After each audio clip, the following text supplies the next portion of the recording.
Hi, welcome to our channel. Mess point ద్వారా famous అయిన కుమారి aunty కోసం మనందరికీ తెలిసిందే. అయితే ఈ కుమారి ఆంటీని పోలీసులు ఫాలో అవుతున్నారు అని ఒక విషయం తెలిసింది. ఏ విధంగా ఫాలో అవుతున్నారు ఏంటి అనే సమాచారం విశ్లేషకులు శ్రవణ్ కుమార్ గారిని అడిగి తెలుసుకుందాం. Hello sir. హలో అండి. రీసెంట్గా మనము మెస్ పాయింట్ కుమారి ఆంటీ ఎన్నో వార్తలు విన్నాము. ఈ మధ్యకాలంలో మాకు తెలిసిన ఒక విషయం ఏంటి అంటే ఆంటీని పోలీసులు ఫాలో అవుతున్నారు. అయితే అది ఏ విధంగా ఫాలో అవుతున్నారు ఏంటి అనే విషయాలు మీరు తెలియచేయండి.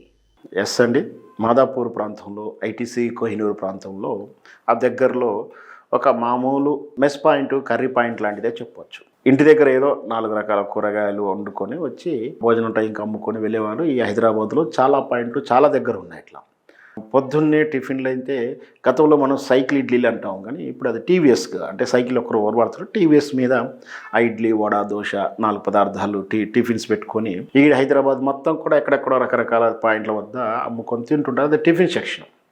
ఇంకా భోజనానికి వచ్చేస్తే అప్పటికప్పుడు ఆటోలోనో ట్రాలీ ఆటోనో ఏదో ఒక ఆటోలో తీసుకొచ్చుకోవడం, లేదా దాన్నే హోటల్గా మార్చుకొని చిన్నపాటి హోటల్గా పెట్టుకొని రోడ్ సైడ్ స్ట్రీట్ ఫుడ్గా అమ్ముకుంటూ జీవన ఉపాధి కలిగిస్తున్న వాళ్ళు చాలామంది ఉన్నారు.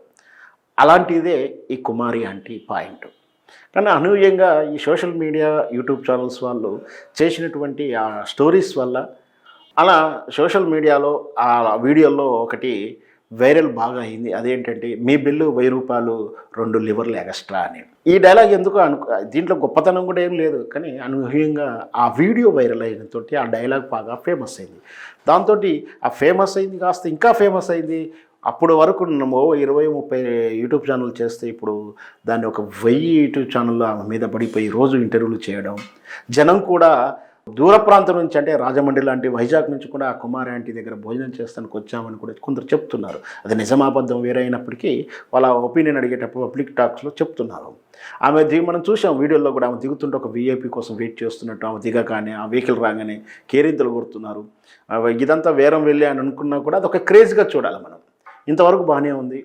అయితే ఈమె ఇక్కడ ఆ ప్రాంతంలో రోడ్ సైడ్ అమ్మడం, ఇక్కడ ట్రాఫిక్ ఇబ్బంది అవ్వడం, ట్రాఫిక్ వాళ్ళు వచ్చి అబ్జెక్షన్ చెప్పడం, అసలు షాప్ తెరవడానికి అవకాశం లేదంటూ ఆ పాయింట్ని మూసేయడానికి ప్రయత్నం చేయడం, మూసివేశారు కూడా. అనూహ్యంగా మరి ఏ విధంగా రేవంత్ రెడ్డి గారికి సమాచారం తెలిసిందో, ఇన్ఫ్లుయెన్స్ అయ్యాడా, ఎవరన్నా రికమెండ్ చేసాడా, రకరకాల వాదనలు ఉన్నాయి దాని మీద కూడా. మొత్తం మీద మరుసటి రోజే రేవంత్ రెడ్డి గారి జోక్యంతో అది ఓపెన్ అయింది. ఆ తర్వాత హ్యాపీగా కూల్గా వెళ్తూ ఉంది. కుమారి ఆంటీ ఏదైతే చెప్పిన డైలాగ్ ఉందో, మీ బిల్లు 1000 రూపాయలు 2 లివర్లు ఎక్స్ట్రా, ఇది బాగా వైరల్ అయింది. కాబట్టి మనం కొన్ని సందర్భాలు ఏంటంటే బాగా క్యాచీగా ఉన్న దాన్ని తీసుకొని పబ్లిసిటీ చేసుకోవడానికి క్యాప్షన్స్గా వాడుకోవడం, యాడ్స్ ఇచ్చుకోవడంలో గారు కూడా అవి వాడుతుంటారు. కొన్ని సందర్భాలు సినిమా డైలాగ్ కూడా వాడుతూ ఉంటారు.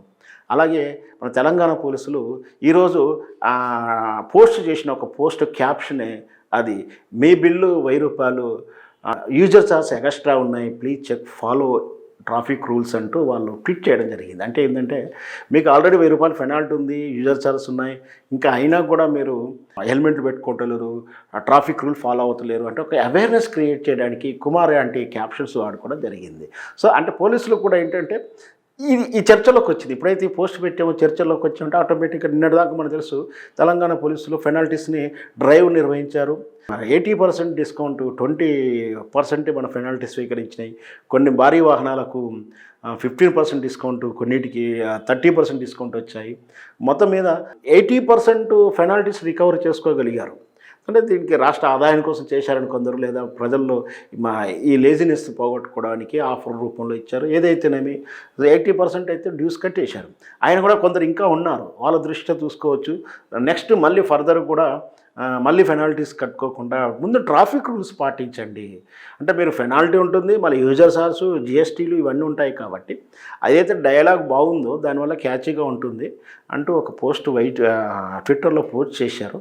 అది కాస్త వైరల్ అయింది, చర్చలోకి వచ్చింది, మంచి రిజల్ట్ కూడా వచ్చిందని చెప్పొచ్చు. ఈరోజు మనం చర్చిస్తున్నామంటే కుమారి అంటే డైలాగు పోలీసు వాళ్ళు పెట్టడం, మళ్ళీ ట్రాఫిక్ రూల్స్ మనం పాటించాలి అని ఒక అవేర్నెస్ అయితే ప్రజల్లో కలుగుతుంది.